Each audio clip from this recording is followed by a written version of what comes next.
라디오 텐텐 기도입니다. 오늘 날마다 주기로 큐티 본문은 출애굽기 22장 1절에서 15절 말씀입니다.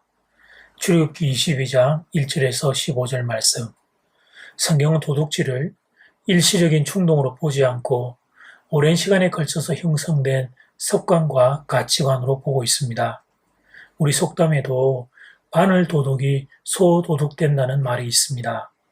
이 속담은 도둑질이 습관이며 생활 방식이지 단순히 일시적인 충동에 의해 먹고 살기 위해 훔치는 것이 아니라는 사실을 보여줍니다. 첫 번째, 무거운 배상 책임. 오늘 본문은 도둑질하다가 잡힌 자에 대한 배상 기준을 정해놓은 말씀입니다. 그 내용을 보면 우리가 경악할 정도로 무거운 배상 책임을 내리고 있습니다. 소를 한 마리 훔쳐서 팔았으면 그 사람은 소 5마리로 갚아야 했습니다. 양을 훔쳐서 죽였으면 그는 4마리로 갚아야 했습니다. 1절 말씀, 사람이 소나 양을 도둑질하여 잡거나 팔면 그는 소 1마리에 소 5마리로 갚고 양 1마리에 양 4마리로 갚을지니라. 우리가 생각하기에는 훔친 것 돌려주는 정도면 충분할 것 같은데 성경은 그렇게 말씀하지 않습니다. 아주 강하게 말씀하십니다. 그 이유는 이 도둑질과 관련해서는 용서가 없었기 때문입니다. 도둑에게는 반드시 배상하게 하셨고 만약 배상할 형편이 못 되면 자기 몸을 노예로 팔았으라도 배상하게 하셨습니다. 3절 말씀, 해 돋은 후에는 피 흘린 죄가 있으리라. 도둑은 반드시 배상할 것이나 배상할 것이 없으면 그 몸을 팔아 그 도둑질한 것을 배상할 것이요. 하나님께서는 도둑질에 대해서만큼은 긍휼을 베풀지 않으셨습니다. 1절을 보면 소와 양의 경우가 다른 것을 보게 됩니다. 소 1마리에는 5마리로 배상을 하고 양 1마리에는 4마리로 배상하게 하셨습니다. 왜 이런 차이가 발생하는 것일까요? 하나님이 보시는 시각은 훔친 자의 의도였습니다. 그 당시에 양은 흔한 동물이었습니다. 그러나 소는 귀한 짐승이었습니다. 처음부터 소 도둑이 되기는 어렵다고 본 것입니다. 양 도둑질을 단연간 해보지 않은 사람이 다른 사람의 소를 훔친다는 것은 생각하기 어려운 일입니다.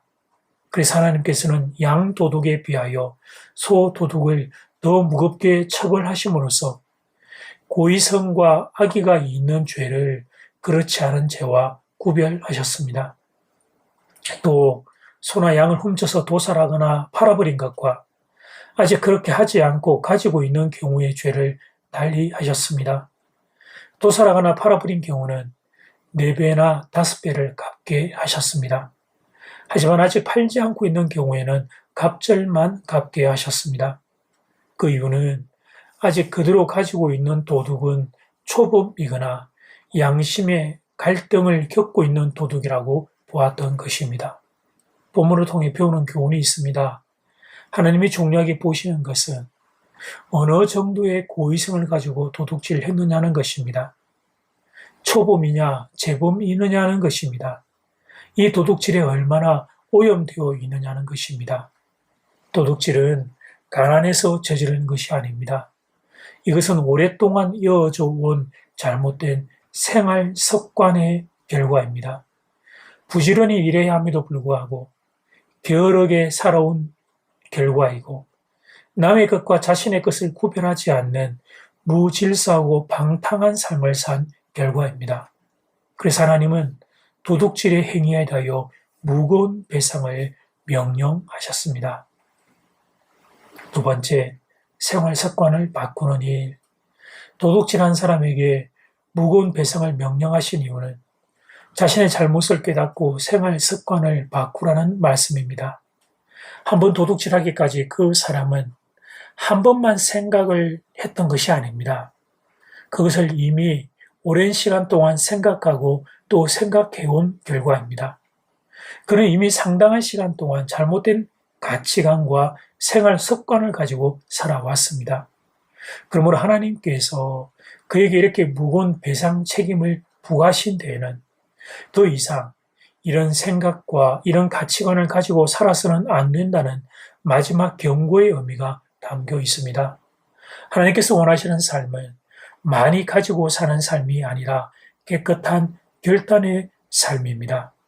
그렇게 할 때 하나님은 그 사람을 용서하시고 다시 기회를 주십니다. 철저하게 회개하고 생활 습관을 바꾸는 사람, 그에게 다시 기회가 주어지는 것입니다.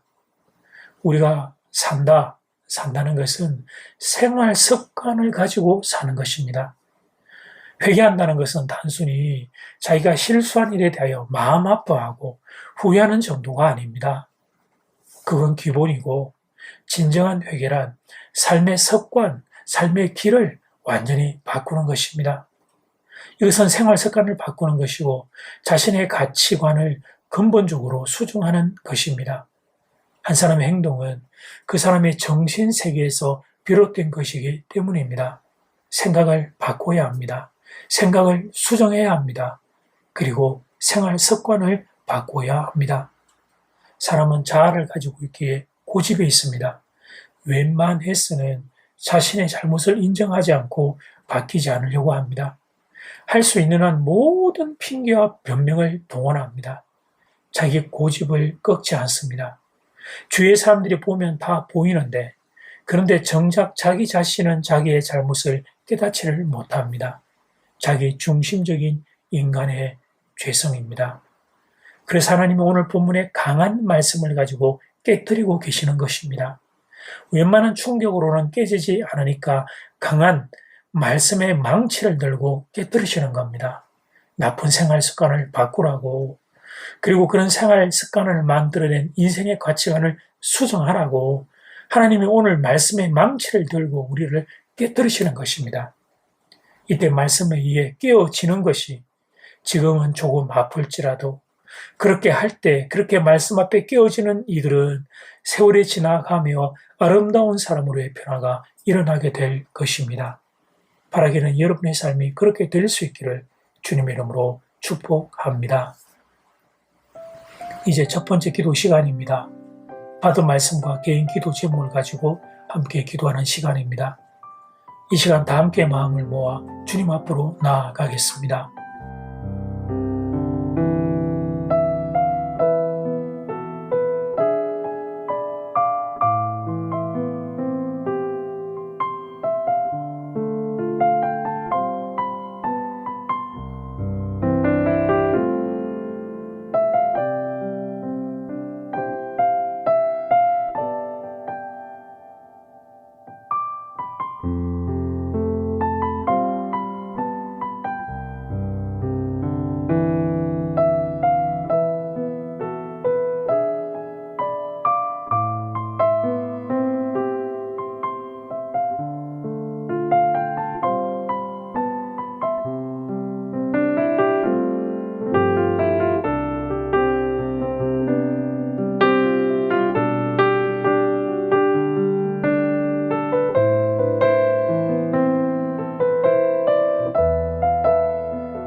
이제 두 번째 기도 시간입니다. 작은 1번 무거운 배상 책임.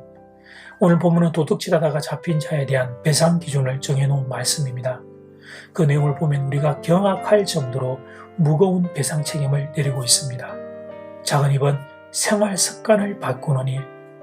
이렇게 무거운 배상을 명령하신 이유는 자신의 잘못을 깨닫고 생활 습관을 바꾸라는 말씀입니다. 이 시간 다 함께 마음을 모아 기도드리겠습니다.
오늘 말씀을 통해 도둑질하다가 잡힌 자에 대한 무거운 배상 기준을 봅니다.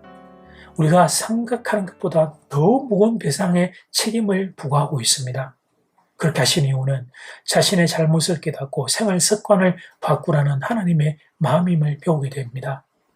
도둑질만이 아니라 하나님 우리에게 있는 잘못된 생활 습관들이 말씀을 통하여 깨어지고 수정되고 바꿔지기를 소원합니다. 우리의 이 고집, 우리의 잘못된 생각이 하나님 수정되어지고 우리의 생활 습관이 주님이 원하는 아름다운 삶으로 바뀔 수 있도록 은혜를 베풀어 주시옵소서. 한 주간 계속해서 비가 오고 있는 날씨들 가운데 있습니다. 하나님 비로 피해가 없도록 하시고 사랑하는 성도들을 지켜 주시옵소서. 예수님 이름으로 기도드립니다.